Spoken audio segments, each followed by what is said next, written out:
संतान को क्या बना रहे हैं? जंगल में तपस्वी जा रहे हैं, तपस्वी जा रहे हैं राम और लक्ष्मण। ये बताओ कोई डांसिंग कॉस्ट्यूम लेके गए साथ में? क्या लेके गए थे? कांधे पर क्या लेके गए थे? जब जंगल में घुसे तो उनके कांधे पर AK-47 थी भाई साहब, AK-47। तब जंगल में घुसे थे, तब उन्होंने वहां पैर रखा था जंगल में। अब सोचो कि हम उस रास्ते पर कितने हैं, क्या हम इस देश को बचा पाएंगे? आओ आपको एक बार इस देश के दर्शन करवाता हूं, आपको दिखाता हूं कि देश की स्थिति कैसी है। देश कौन से साल में आजाद हुआ? इतना तो सबको पता है, तारीख बताओ। 15 अगस्त 1947 में देश आजाद हुआ। लेकिन 45 से देश को आजाद होने का काम शुरू हो गया, कई गोलमेज सम्मेलन हुए। और जब इस देश को आजाद करने की बात चल रही थी तो अंग्रेजों की संसद ने इस देश में एक सभा, एक समिति को भेजा, और इस सभा समिति का नाम था कैबिनेट मिशन। क्या नाम था? 1946 में आया। 1946 में कैबिनेट मिशन इस देश में आया, और कैबिनेट मिशन के भीतर ये बात हुई कि देश को कैसे जोड़ा जाए, कैसे बचाया जाए, कैसे खड़ा किया जाए देश को। लेकिन इन सारे लोगों के बीच में, जहां इस देश के सारे छोटे बड़े नेता शामिल थे, इन्हीं सारे छोटे बड़े नेताओं के बीच में कई मुसलमान नेता भी शामिल थे। लेकिन इन कई मुसलमान नेताओं में प्रसिद्ध नेता था मुसलमानों का, क्या नाम था? मोहम्मद अली। फिर से जिन्ना खड़े हो रहे हैं, उसकी बात करूंगा। लेकिन ये याद रखो कि उस समय मोहम्मद अली जिन्ना खड़ा हुआ, और मोहम्मद अली जिन्ना ने धर्म के आधार पर इस देश में एक अलग देश की मांग की। बोलो की थी कि नहीं? कौन सा देश मांगा था उसने? पाकिस्तान। उसने कहा था मैं मुसलमान हूं और मुसलमानों को अलग देश चाहिए। हमारी इतनी आबादी हो गई है कि हम इन काफिरों के साथ नहीं रह सकते, हम इन मुश्रिकों के साथ नहीं रह सकते, हमें अलग देश चाहिए, हमें पाकिस्तान चाहिए। और तब इस देश के लोगों ने उसकी इस बात को नकार दिया, उसे पाकिस्तान देने से मना कर दिया। जब पाकिस्तान देने से मना कर दिया गया तो मोहम्मद अली जिन्ना ने डायरेक्ट एक्शन की घोषणा की। और डायरेक्ट एक्शन की घोषणा जो उसने की, इसका खुद ही लिखते हुए कहता है, डायरेक्ट एक्शन किसे कहते हैं खुद लिखा उसने। कहा अराजनीतिक और सामाजिक हिंसक आंदोलन, इसका मतलब है सीधी मारकाट।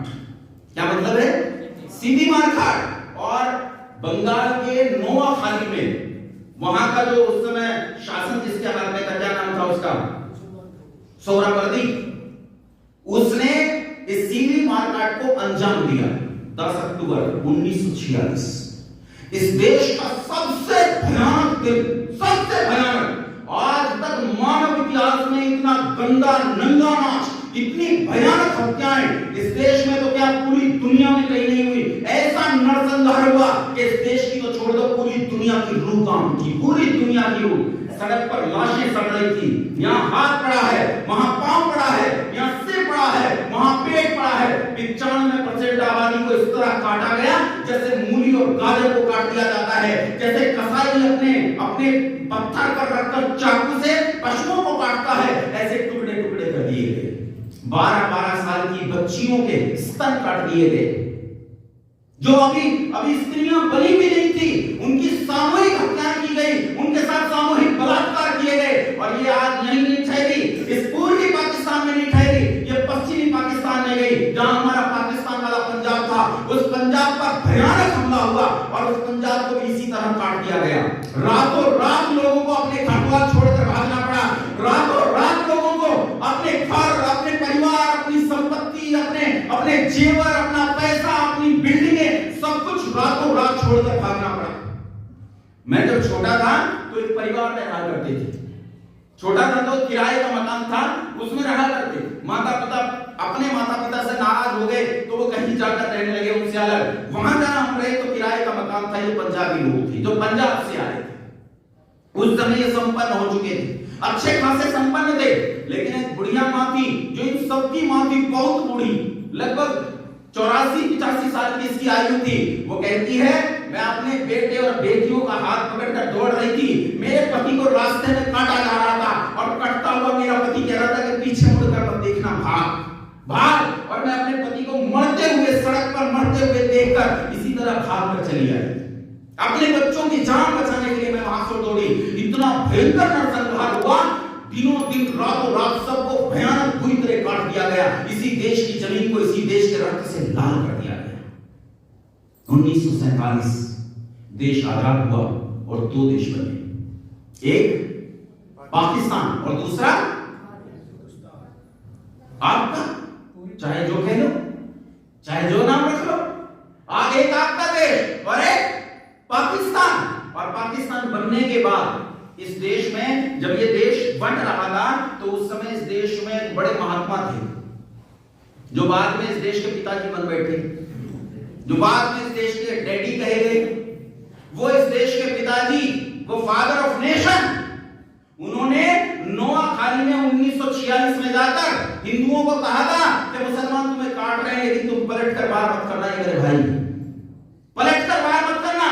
और आश्चर्य देखो, उसकी बात का इतना प्रभाव था कि किसी ने पलट कर बाहर नहीं किया, किसी ने पलट कर बाहर नहीं किया, वो इसी तरह काटते रहे। जवाब दिया, किन्होंने जवाब दिया? जिन्हें आज मजदूर कहकर छोटे मानते हो, हीन मानते हो, बिहार के लोग। बिहार में एक जगह पड़ती है छपरा, नाम सुना? किसी ने नाम सुना छपरा का?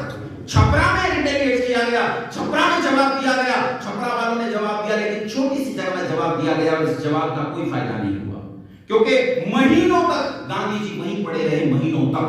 और गांधी जी ने इन हिंदुओं को ऐसा नपुंसक बना दिया कि हथियार नहीं उठाने दिए। और जब ये यहां से जाने लगे, जब ये यहां से निकलने लगे, तो मेवात में आकर, हरियाणा के मेवात में आकर गांधी जी अनशन पर बैठ गए कि ये मेरे भाई हैं, मैं इस देश से नहीं जाने दूंगा। 7 करोड़ की आबादी थी मुसलमानों की, 7 करोड़ की, 4 करोड़ पाकिस्तान चले गए और देश में कितने रह गए? 3 करोड़। 3 करोड़ इस देश में रह गए।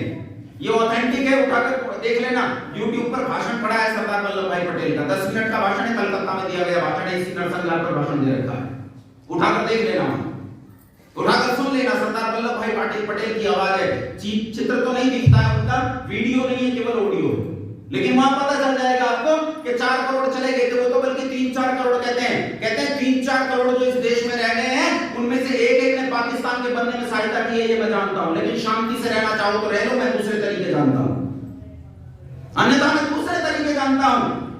वो 3-4 करोड़ जो इस देश में रहते थे, आज बढ़कर 30-40 करोड़ हो गए हैं। बोलो हाँ कि ना? बोलो, बढ़कर आज 30-40 करोड़ हो गए। अंतर देखो, पाकिस्तान में जो 17% हिंदू बच गए थे, वो 17% हिंदू आज घटकर 1 से 1.5% रह गए हैं। और इस देश में जो मुसलमान केवल 3 करोड़ थे, वो आज बढ़कर 30 से 40 करोड़ हो गए। दिन दुनी रात चौगुनी उनकी बढ़ती होती जाती है। वो 4-4 स्त्रियों से विवाह करते हैं, 20-20, 25-25 कुत्ते बिल्लियों की तरह बच्चे पैदा करते हैं। केवल इसी तरह अपनी जनसंख्या नहीं बढ़ा रहे, केवल जनसंख्या विस्फोट उनका हथियार नहीं है, बल्कि इन्फिल्ट्रेशन भी उनका हथियार है। आसपास जितने मुस्लिम कंट्री हैं, उनके मुसलमान भागकर कहां आते हैं? इसी देश में। रोहिंग्या भागे तो कहां आए? भारत में। अफगानिस्तानी भागे तो कहां आए? भारत में। पाकिस्तानी भागते हैं तो कहां आते हैं? भारत में। श्रीलंका से मुसलमान भागते हैं तो कहां आते हैं? भारत में। चारों तरफ से इन्फिल्ट्रेशन जारी है, घुसपैठ जारी है। केवल बच्चे पैदा करके इस देश में आबादी को नहीं बढ़ाया जा रहा, बल्कि इस देश में घुसपैठ करके भी आबादी को बढ़ाया जा रहा है। केवल घुसपैठ नहीं, इस देश में धर्मांतरण निरंतर जारी है। हमारे लोगों का धर्मांतरण किया जाता है, हमारी लड़कियों को भगाकर मुसलमान बनाया जाता है, हमारे लड़कों को बहकाकर मुसलमान बनाया जाता है, और इस देश में धर्मांतरण चरम पर है। अच्छा, आपको क्या लगता है धर्मांतरण बड़ी बात नहीं है? आपको क्या लगता है बहुत सारा धर्मांतरण नहीं हो सकता? कितना धर्मांतरण किया होगा इन्होंने इस देश में? 30-40 करोड़ है, 35 करोड़ मान लो, बीच का एक औसत ले लेते हैं, 35 करोड़ इस देश में रहते हैं। मुझे बताओ 35 करोड़ में कितने लोगों का धर्मांतरण हुआ होगा? बाहर से आए हुए 0.02% है केवल, इससे ज्यादा नहीं है। सैयद, मुगल, शेख और पठान, ये चार मूल बिरादरियां हैं, और इन 4 मूल बिरादरियों के अलावा जितने हैं, चाहे वो मूल जाट हो, गुर्जर हो, ब्राह्मण हो, बनिए हो, कोई हो, जितने हैं ये सारे कन्वर्टेड हैं। इन्हें तब्दील किया गया है, इनका धर्मांतरण किया गया है। कितनों का धर्मांतरण किया? जब मैंने कहा 0.02% है इस देश में केवल, तो कितनों का धर्मांतरण किया? उत्तर दो। अरे 100% का। 0.02% में भी कोई गिनती होती है? कितनों का धर्मांतरण किया बोलो? और संख्या में कितने? 35 करोड़। कितनों का धर्मांतरण किया? लेकिन रुको, अभी बात पूरी नहीं हुई। मुझे ये बताओ, पाकिस्तान में जो 27 करोड़ रहते हैं, क्या ये धर्मांतरण नहीं किए गए? बोलो कितने हो गए? जोड़ो कितने हो गए? मेरा गणित कमजोर है। कितना हो गए? 50 करोड़ हो गए। 50 थोड़े 60 करोड़ हो गए। कितने हो गए? 60 से भी ज्यादा हो गए। मोटा मोटी मान लो 60 करोड़ हो गए। और 22 करोड़ जो बांग्लादेश में रहते हैं ये कहां से आए? ये भी धर्मांतरण नहीं किए गए क्या? जोड़ो इन्हें भी 22 करोड़ को, इनमें 60 करोड़ में कितने बनते हैं? 82 करोड़। और जो 3 करोड़ अफगानिस्तान में रहते हैं ये भी तो धर्मांतरित हुए मेरे भाई। कितने हो गए? 85 करोड़। और इसके अलावा बलूचिस्तान, सिंध, तुर्कमेनिस्तान और उज्बेकिस्तान, अगर इनमें 5 करोड़ की आबादी में रहती हो, ठीक डेमोग्राफिक स्थिति मुझे इनकी पता नहीं है, लेकिन अगर 5 करोड़ की आबादी में इनमें रहती हो, 90 करोड़ लोगों का धर्मांतरण किया है। 90 करोड़ का। अब सोचो कि उनकी ताकत कितनी है, सोचो कि उनका सामर्थ्य कितना है, धर्मांतरण कितना बड़ा हथियार है, ये सोचो। और वो इस देश में आज दिन दुना रात चौगुना बढ़ रहे हैं। अच्छा ये बताओ, इस देश में जो 7 करोड़ लोग 1/3 हिस्सा छीन सकते हैं, वो आज बढ़कर 40 करोड़ हो गए हैं। क्या 1/3 और नहीं छीन सकते? बैठे हो, छीन सकते हैं कि नहीं छीन सकते? और फिर बचा कितना? एक हिस्सा, 3 में से 2 गए, 1 बचा। इसमें कितने दिन रहोगे? ये भी छीन लिया जाएगा। फिर कहां जाओगे? मुसलमानों के दुनिया में 50 से ज्यादा देश हैं, ईसाइयों के 100 से ज्यादा देश हैं। तुम्हारे कितने हैं? तब कहां जाओगे? तब तुम्हारे पास कोई उपाय नहीं, मेरे पास है। मेरी सलाह मान लो तो जाने का उपाय मिल जाएगा। अब तुम्हारे पास एक ही उपाय है, जाओ डूब मरो हिंद महासागर में। इसके अलावा तुम्हारे पास दूसरा कोई उपाय नहीं। ये मैंने मुसलमानों की स्थिति दिखाई। आओ ईसाई देखते हैं, ईसाइयों को देखते हैं। अच्छा बताओ, इस देश में ईसाईकरण बढ़ रहा है कि नहीं बढ़ रहा? मेरे पास 2 लड़के आए आर्यवीर दल के 2 बालक आए। वास्तव में कई बार तो मुझे गौरव भी होता है कि क्या छोटे छोटे बालकों में कैसे देशभक्ति हिलोरे लेती है। कभी कभी गौरव होता है कि अभी मेरी मिट्टी से राष्ट्रभक्ति बिल्कुल मिटी नहीं। इसी घरौंडा आर्य समाज के 2 बालक मेरे पास आए, रोबिन और विवेक।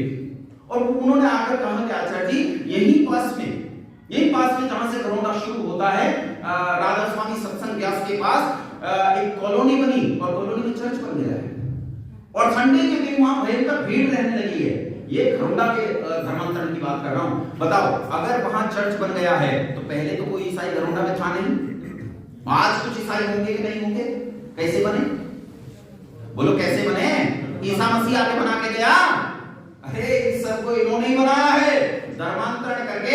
आज तुम्हारे यहाँ यदि धार्मिक आबादी का आकलन होगा तो उसमें ईसाइयों का भी प्रतिशत आएगा कि इतने प्रतिशत ईसाई हैं। एक घरौंडा नहीं, दिल्ली में चले जाओ, पुरानी दिल्ली का पूरा इलाका बंगला साहिब के पास जाकर देखना, YMCA के आसपास भयंकर धर्मांतरण जारी है, भयंकर। छत्तीसगढ़, झारखंड, उड़ीसा और बिहार के तटवर्ती क्षेत्र जाकर देखो धर्मांतरण की क्या हालत है। छत्तीसगढ़ का पहला मुख्यमंत्री क्या नाम था? अजीत जोगी। क्या नाम था? नाम से क्या लगता है? नाम से क्या लगता है? कौन होगा? हिंदू लगता है ना? हिंदू नहीं था। कौन था? ईसाई था। ये ईसाई। और एक योजना में कई हजार कॉन्वेंट स्कूल और कई हजार चर्चें स्थापित की इसने छत्तीसगढ़ के भीतर। केजरीवाल भी ईसाई है।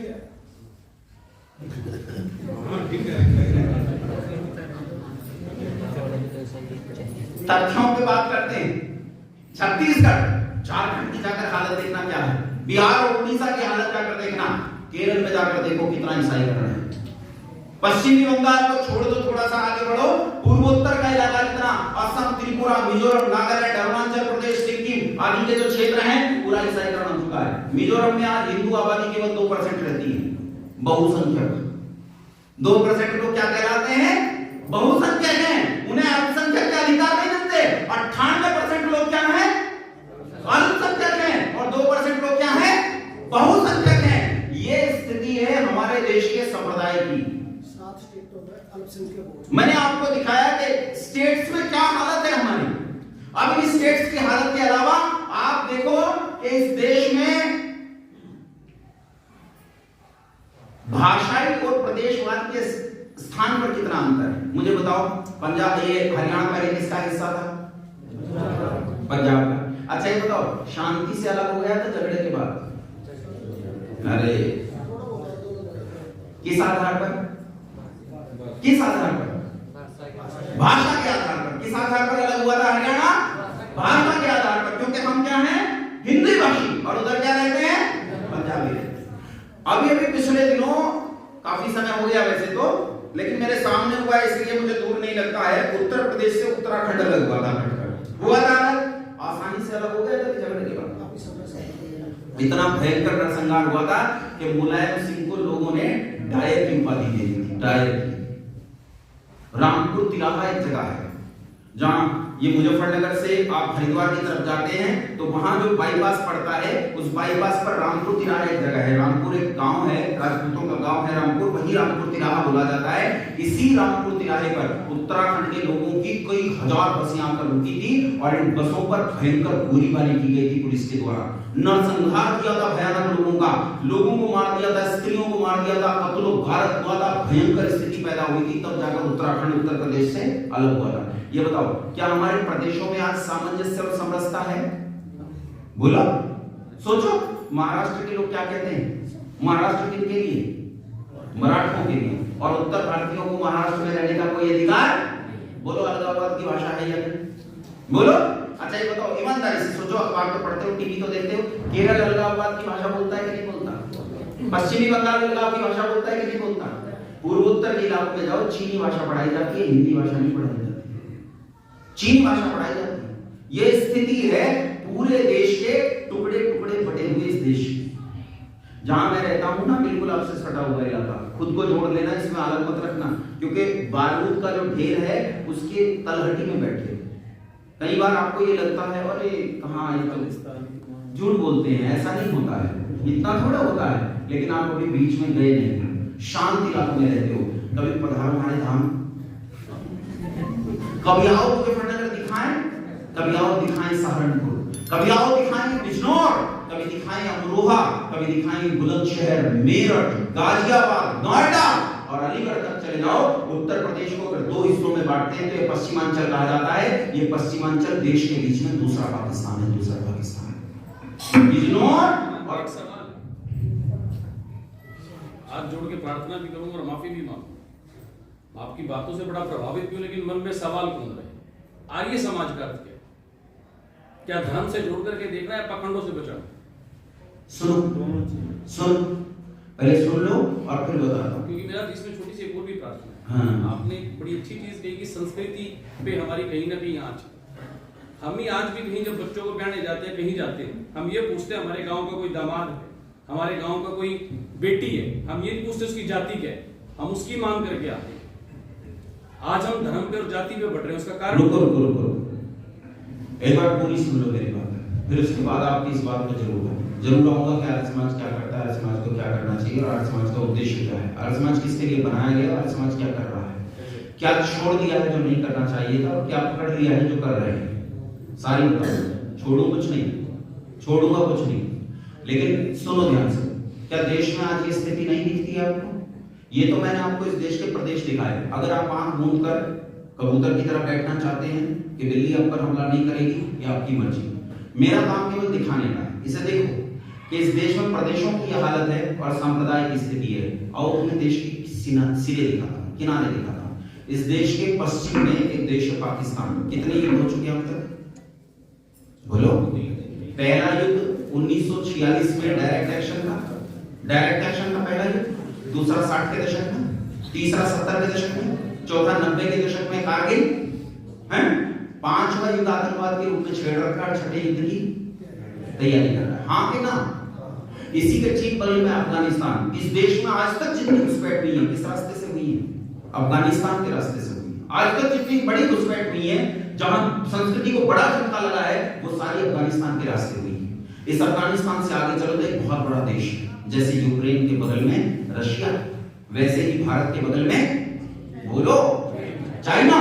भारत के बगल में चाइना है और ये आपसे इतना ताकतवर है कि आप परमाणु बमों की गिनती में इससे बहुत पीछे हो। ये ठीक उसी तरह है। हाँ, हम यूक्रेन जितने कमजोर तो नहीं हैं, लेकिन चाइना रशिया जितना मजबूत जरूर है, वो उतना मजबूत जरूर है। और इसके प्रभाव देखो, ये जो कुछ करता है उसका प्रभाव देखो कि नेपाल, अंतिम हिंदू राष्ट्र कहा जाने वाला नेपाल, आज माओवाद के पंजे में है और वो चीन के पूरी तरह पिछलग्गू होकर काम कर रहा है। आज वो भारत के साथ काम नहीं करता, बल्कि यहां तक देखो कि पाकिस्तान, नेपाल और चाइना का जो क्षेत्र है उसमें जितनी भारत विरोधी गतिविधियां होती हैं उन सारी भारत विरोधी गतिविधियों में नेपाल का हाथ है। नेपाल के दो हिस्से, एक पहाड़ी इलाका और एक मधेशी इलाका। मधेशी इलाका वो है जहां बिहार आदि के क्षेत्रों से जाकर हमारी ही आबादी वहां बस गई है। ये आबादी भारत के प्रति थोड़ी बहुत सहानुभूति रखती थी, लेकिन जैसे जैसे माओवाद बढ़ रहा है ये मधेशी आबादी अपनी सहानुभूति भारत के साथ खोती जा रही है, और जिस दिन ये पूरी तरह खो देगी, पहाड़ी इलाका तो आपके साथ बिल्कुल सहानुभूति नहीं करता, भूल जाइए कि वो आपके साथ सहानुभूति रखता है। चाइना के ठीक बगल में अफगानिस्तान एक योजना में करोड़ों घुसपैठी आपके देश के भीतर भेजता है, करोड़ों घुसपैठी एक ही योजना में भेजता है, करोड़ों घुसपैठी। बांग्लादेश आपके देश के लिए उतना ही बड़ा खतरा है जितना पश्चिमी पाकिस्तान है। ये भी पूर्वी पाकिस्तान मानकर चलो, पूर्वी पाकिस्तान से कम नहीं। नीचे श्रीलंका लिट्टे नामक आतंकवाद के कारण कुछ दिन से लेकर आज तक हमारा ध्रुव विरोधी है, हमारा सहयोगी है। मैंने आपको इस देश के संप्रदाय दिखाए, मैंने आपको इस देश के प्रदेश दिखाए, मैंने आपको इस देश की सीमाएं दिखाई। आपसे पूछना चाहता हूं, देश सुरक्षित है या नहीं? बोलो, उत्तर दो। देश सुरक्षित है या नहीं? ये 135 करोड़ लोग जो इस देश में रहते हैं, ये सुरक्षित हैं या नहीं? मैंने आपको 4 घटक बताए थे इस देश के। बोलो कौन कौन से घटक बताए थे? पहला जमीन, दूसरा जमीन पर रहने वाले लोग, तीसरा इन लोगों का जमीन पर मालिकाना हक, और चौथा संस्कृति। मैं आपसे पूछना चाहता हूं, उत्तर देना, चुप मत रहना, चुप मत रहना, उत्तर देना। मुझे बताओ, क्या जमीन सुरक्षित है देश की? बोलो। दूसरा घटक, क्या इस देश में रहने वाले लोग सुरक्षित हैं? हैं सुरक्षित? तीसरा, क्या इन लोगों का जमीन पर मालिकाना हक सुरक्षित है? और चौथा, क्या इस देश में संस्कृति सुरक्षित है? संस्कृति तो जानते भी नहीं हम किसे कहते हैं। फिर किसी से विषय लेंगे, कम से कम 2 घंटे का विषय बनेगा संस्कृति किसे कहते हैं। वास्तव में बहुत संस्कृति के नारे लगाए जाते हैं, लेकिन हम संस्कृति का 100 भी नहीं जानते संस्कृति किसे कहते हैं। और वो संस्कृति हमारी मिट रही है, वो भारतीय संस्कृति हमारी लगातार मिट रही है। देश की परिस्थिति यह है कि देश आज ऐसे खतरों के बीच में है, ऐसे खतरे के पंजे में है जहां से इस देश को बचाना बहुत मुश्किल है।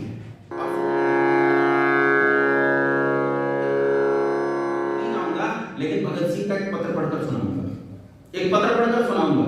अगर आत्मा थोड़ी भी डोले तो सोचना कि क्या करना चाहिए। भगत सिंह के पिता ने अपने बेटे को पत्र लिखा कि हमने तेरे लिए लड़की का चयन कर लिया है, तू आजा वापस, हम तेरा विवाह कर देंगे। 17 साल की आयु में नेशनल कॉलेज लाहौर में लड़का